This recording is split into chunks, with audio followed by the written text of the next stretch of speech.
Estamos en el año 1940. Las tropas alemanas acaban de conquistar Francia y los nazis empiezan a imaginar y a diseñar cómo será el mundo después de que acabe la guerra.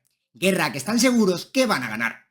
En este vídeo vamos a ver cómo los dirigentes nazis imaginaban que sería el orden monetario mundial después de que ganaran la Segunda Guerra Mundial.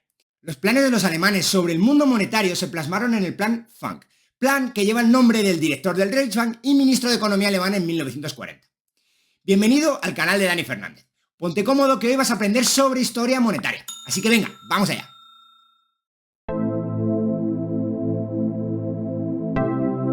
Para entender en profundidad el mundo monetario que estaban planificando los nazis, tenemos que empezar explicando el mundo monetario que vivieron.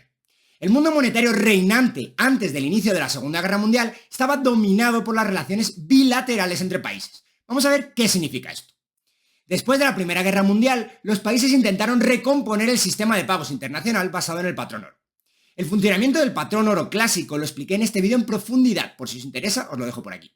De forma resumida, podemos decir que el patrón oro era un sistema de intercambio internacional que permitía el desarrollo de profundas y complejas relaciones multilaterales, tanto en el ámbito comercial como en el ámbito de la inversión. Pero, ¿qué quiere decir esto de relaciones multilaterales? Pues básicamente que un país podía tener déficit comercial con otro país de forma constante, a la vez que tenía superávit comercial con un tercer país. No era necesario tener siempre balanceado el comercio y los pagos correspondientes a ese comercio entre cada par de países. Los desbalances en los pagos entre dos países concretos no importaban mucho en un sistema de pagos multilateral, siempre evidentemente que esos desbalances bilaterales se compensaran con otros desbalances de signo contrario con otros países. Así, el sistema es estable, aunque parezca que existen desbalances de pagos entre cada par de países. Por ejemplo, Estados Unidos podría tener un déficit comercial constante con China sin ningún problema en un esquema multilateral. El sistema de pagos multilateral permite una especie de desequilibrios micro constantes que se compensan entre las relaciones de muchísimos países. La palabra clave aquí es la compensación. Si A le debe a B y B le debe a C y a su vez C le debe a A, en realidad tenemos un círculo de pagos y una vez que se compensen todos los pagos, nadie le debe a nadie. Esta ha sido tradicionalmente la función de la banca comercial, que es esta, la de compensar pagos, función que sigue reteniendo hoy en día tanto en el ámbito nacional como en el ámbito internacional. Si os interesa el funcionamiento del sistema bancario, os dejo por aquí un vídeo en donde lo explico. Este sistema de compensación multilateral funciona para cualquier tipo de pago que se tenga que hacer entre países. Es decir, de la misma manera que hemos visto que esto ocurre en el ámbito comercial, con déficits en las balanzas comerciales, es decir, en la importación y exportación de bienes y servicios, pues también pasaba exactamente igual con los pagos relativos a las inversiones que los ciudadanos de unos países realizaban en otros países. Es decir, el patrón oro clásico que existía hasta la Primera Guerra Mundial permitía una interconexión de pagos de todos tipos entre muchos países, y esto es lo que entendemos por un sistema de pagos básicamente multilateral. Otra vez, A le debe a B, B le debe a C y C le debe a A, por lo que en realidad se compensan pagos y nadie tiene que mover dinero realmente. Que esos pagos vengan del ámbito comercial o del ámbito financiero es lo de menos. Pongamos un ejemplo histórico real. Antes de la Primera Guerra Mundial, el Reino Unido tenía inversiones por medio mundo. Estas inversiones daban rendimientos que se remitían en forma de pagos a ciudadanos británicos. Pero a pesar de que estábamos en un patrón oro y el oro era el dinero internacional, esos pagos realmente muy rara vez se hacían en oro. Los pagos que otros países realizaban al Reino Unido permitía que el Reino Unido tuviese una balanza comercial deficitaria, es decir, que los ciudadanos británicos pudieran importar muchos más bienes de los que exportaban. Los pagos de las importaciones británicas se realizaban con los rendimientos de las inversiones que el Reino Unido tenía en el exterior, y como ya hemos explicado, unos y otros se compensaban en un sistema de pagos multilateral. En este sentido, el Reino Unido podía tener perfectamente inversiones en la India a la vez que importaba bienes de Centroamérica. Es posible que a su vez Centroamérica tuviera que recibir pagos de otro tipo de la India y así cerraríamos el círculo. O también es mucho más probable que aparezcan decenas o centenas de conexiones extra entre países, por lo que Centroamérica y la India podían no estar directamente conectados. Esto es básicamente lo que entendemos hoy en día como un sistema complejo. El sistema de pagos multilateral es un sistema complejo que nadie dirige y que sin embargo funciona a la perfección. Este multilateralismo tan maravillosamente complejo se rompió con la llegada de la Primera Guerra Mundial.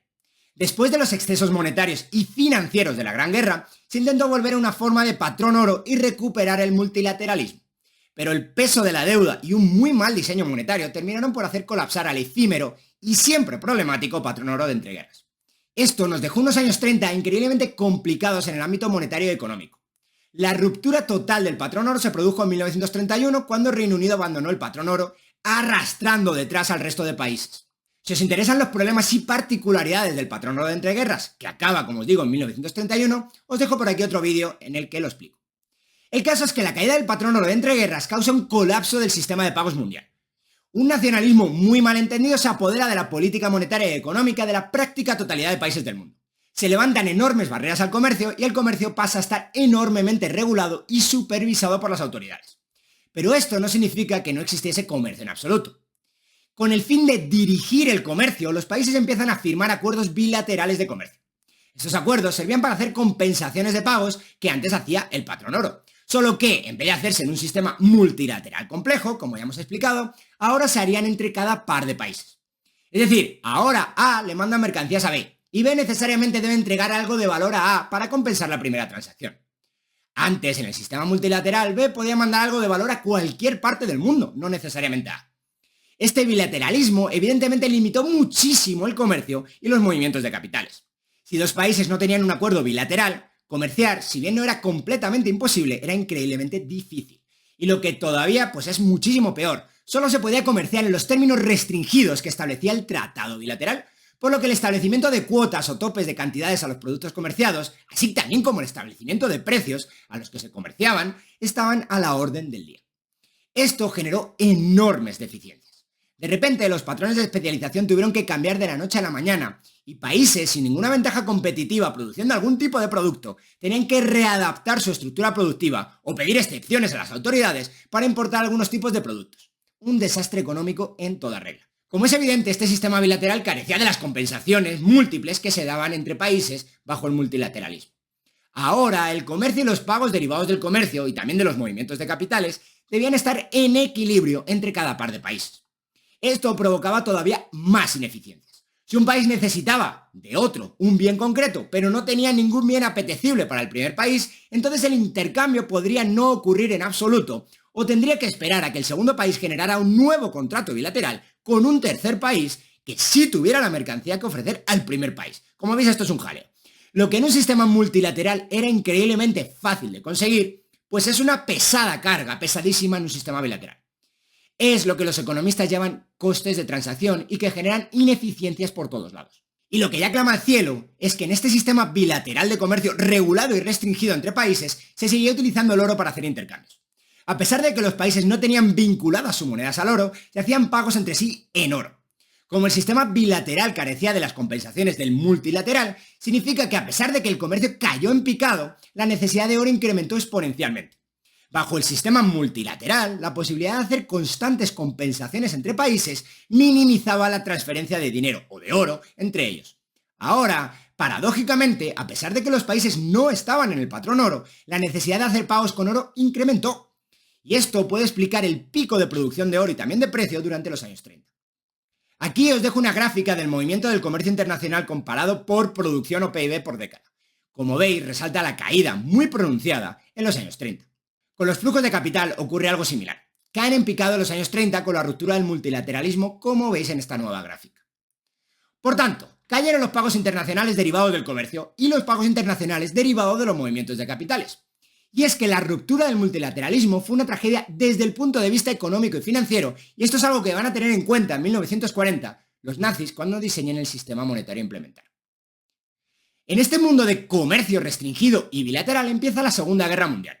De forma bastante curiosa, el estallido de la Segunda Guerra Mundial no provoca los enormes problemas monetarios que sí provocó el estallido de la Primera Guerra Mundial. La razón es bastante simple. La Primera Guerra Mundial rompe el sistema de pagos internacional. La Segunda Guerra Mundial empieza con un sistema de pagos internacional ya roto. O se puede ver de esta otra forma. Los principales países del mundo ya se habían declarado la guerra económica durante todos los años 30. En el año 39, cuando inicia la guerra real, simplemente deciden llevar esa guerra económica un paso más allá. La economía alemana, por ejemplo, ya estaba financiando monetariamente el rearme de su ejército desde hacía años. De hecho, el histórico presidente del Reichsbank, Hjalmar Schacht, que tenía una fama enorme después de haber luchado exitosamente contra la hiperinflación alemana en los años 20 y de haber provocado el supuesto milagro económico alemán de la segunda mitad de los 30, se opuso a la financiación monetaria del rearme alemán. Por supuesto, Hitler no iba a parar el rearme porque un grupo de financieros se opusiera. Así que Sachs, junto a la cúpula del mando del Banco Central alemán, fue sustituida en 1939, justo antes del inicio de la guerra. El nuevo presidente del Reichsbank sería Walter Funk, que sería el que elaboraría el plan que lleva su nombre, el Plan Funk. Este Plan Funk contiene el diseño del sistema monetario que imaginaron los nazis, así que venga, vamos a verlo.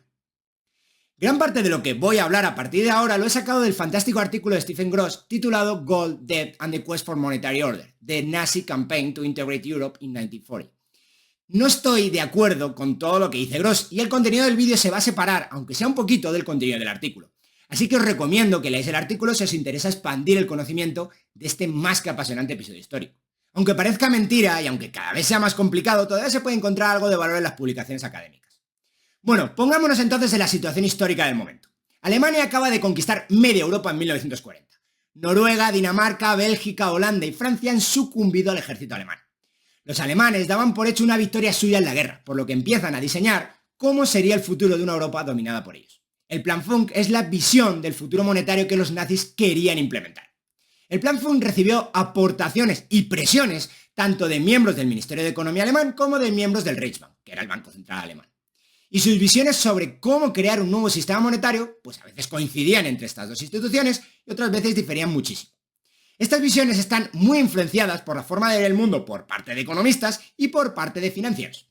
En este sentido, el Ministerio de Economía estaba influenciado por la gran industria y por los exportadores alemanes, y el Banco Central estaba influenciado por los banqueros alemanes.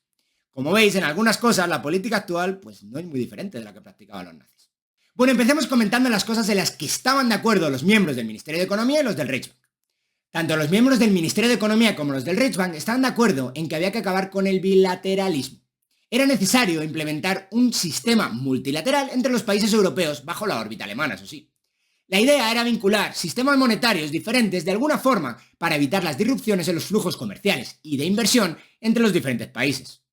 Estabilizando las monedas y sus tipos de cambio, se buscaba estabilizar también los precios relativos entre diferentes economías y generar un patrón más estable de intercambio comercial y de capitales. En un principio no estaba muy claro si esto iba a ser mediante tipos de cambio fijo entre monedas, mediante la generación de una nueva moneda común o mediante la obligatoriedad del uso de la moneda alemana en otros países. También estaban de acuerdo en el Ministerio de Economía y en el Reichsbank en que el oro no podía ser la base del nuevo sistema monetario. Alemania apenas tenía oro, sus reservas de oro habían caído a mínimos después de la huida de capitales que provocó el crack del 29 y también por la crisis bancaria alemana de 1931. Y desde entonces la verdad es que sus reservas de oro nunca consiguieron reponerse. Además, 2/3 partes del oro mundial se encontraban en Estados Unidos, y los alemanes estimaban que Estados Unidos iba a ser su rival económico en el futuro. Recordemos que Estados Unidos era todavía un país neutral en 1940 y lo seguiría siendo hasta finales de 1941. Por tanto, y casi por necesidad, los alemanes deberían rechazar el patrón oro e implementar un patrón monetario fiat. Bueno, veamos ahora en qué diferían los planes del Ministerio de Economía y los del Reichsbank. Veamos en primer lugar el sistema monetario que querían implementar los grandes industriales alemanes representados por el Ministerio de Economía. Los grandes industriales presionaban para utilizar la política monetaria como una forma más de apoyar las industrias nacionales alemanas. En este sentido tenemos que recordar que la moneda alemana, a diferencia de la práctica totalidad de otras monedas, no había sido devaluada con la salida del patrón oro en los años 30, por lo que los precios en Alemania eran sustancialmente más altos que en otros países. Debido también a las restricciones en el comercio internacional y a que Alemania subsidiaba a sus exportadores en los años 30, el diferencial de precios pues nunca se cerró. En este sentido, los industriales alemanes buscaban restablecer la competitividad en precios de la industria alemana, forzando al Banco Central a tomar medidas inflacionarias en otros países, pero no en Alemania. Los industriales alemanes querían crear un nuevo Banco Central Europeo para dirigir el crédito a voluntad de los planificadores industriales alemanes. Aunque en principio no querían destruir la moneda de otros países ni de sus bancos centrales, sí que querían dictar de facto su política monetaria desde Alemania mediante este nuevo Banco Central Europeo. Los industriales alemanes también buscaban extender los controles de capitales alemanes básicamente a toda Europa. En definitiva, los industriales alemanes buscaban una política monetaria que les favoreciera a ellos mismos a costa de todos los demás. Buscaban continuar e implementar sus medidas cartelizadoras al resto de la economía europea. La moneda, pues simplemente sería un instrumento más para ese fin. Veamos ahora qué pensaban los grandes financieros alemanes.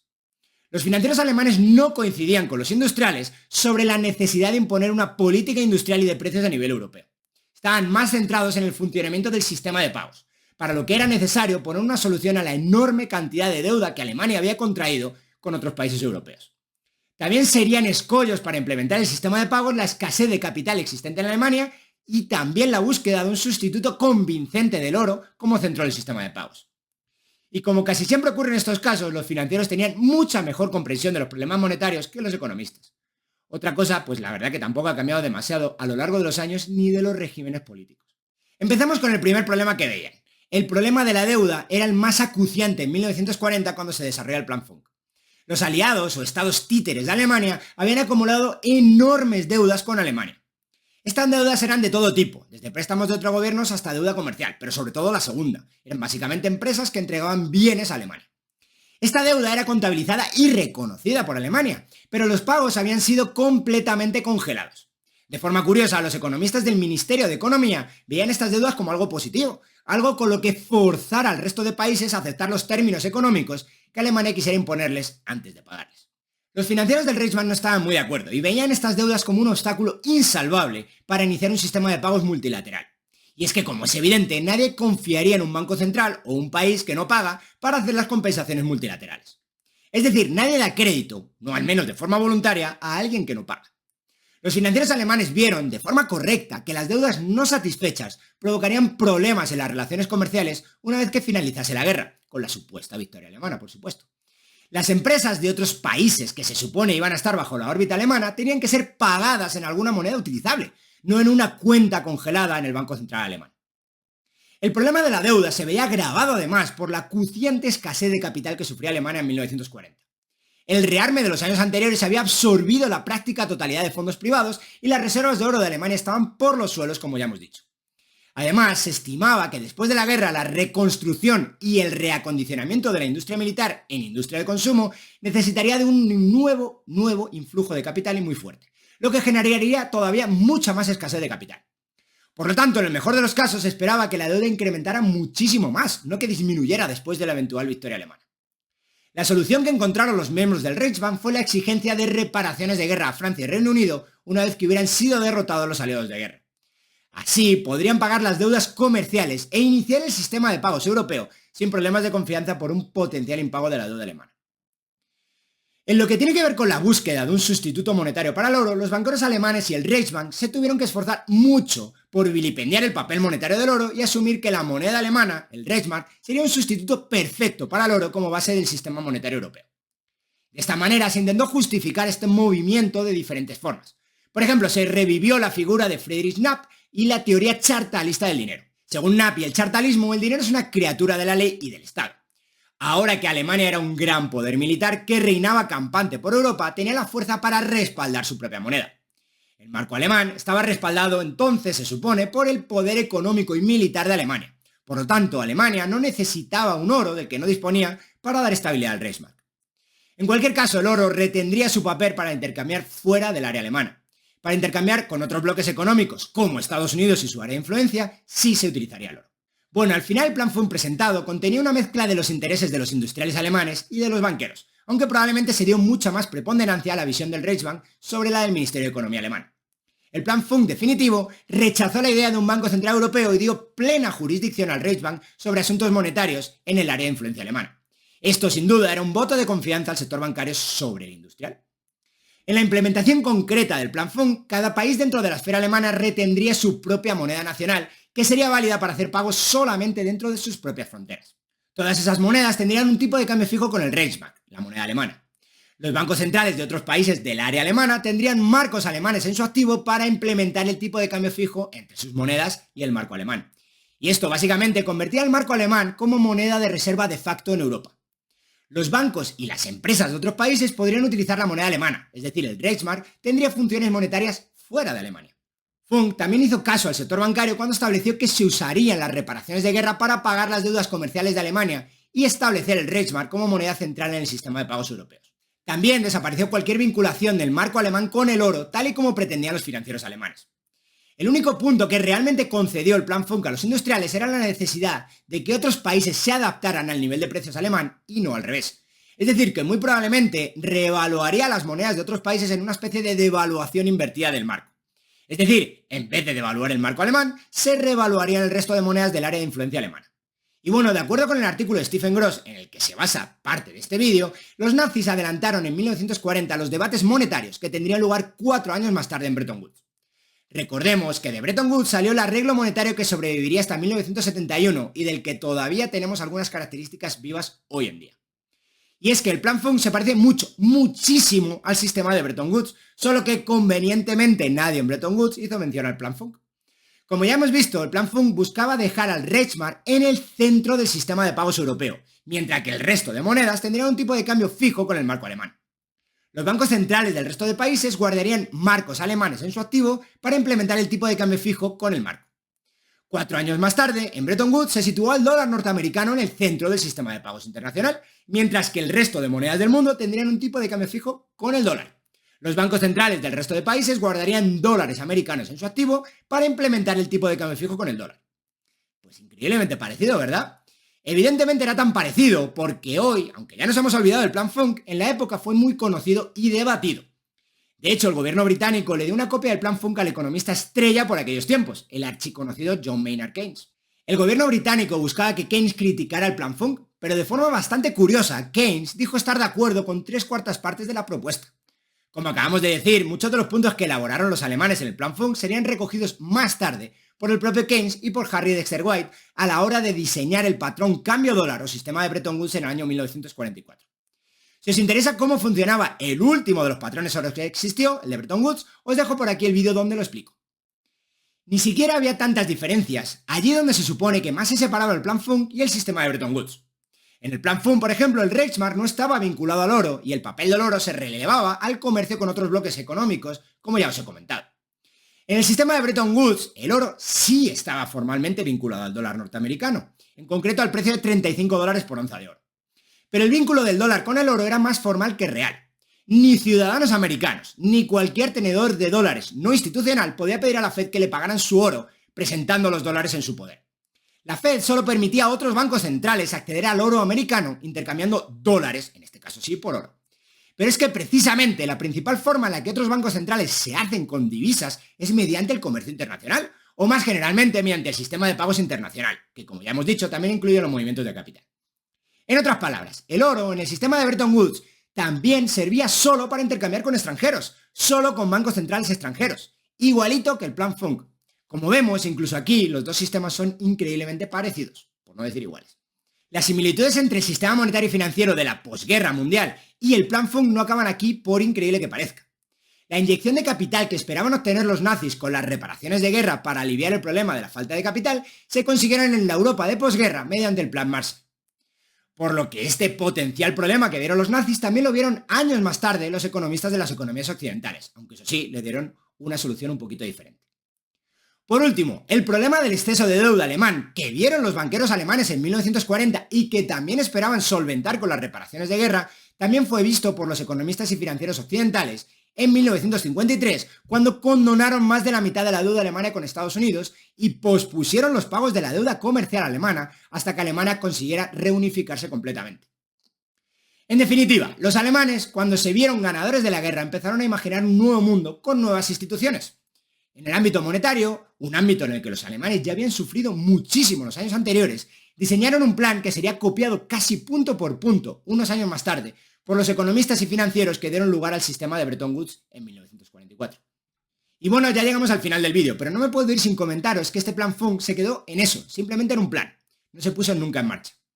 Después de la invasión de Alemania a la Unión Soviética, los alemanes simplemente fueron implementando medidas monetarias y económicas ad hoc, según la situación de la guerra lo requería. El Plan Funk fue diseñado para ser implementado después de la victoria alemana. Como no hubo victoria alemana, el plan nunca se llegó a implementar. Y bueno, espero que os haya gustado el vídeo. Si así ha sido, dejadme un like y suscribiros al canal y dadle a la campanita. Si queréis apoyar la continuidad del canal, os dejo en el primer comentario en mi cuenta de Patreon. Nos vemos en el próximo vídeo.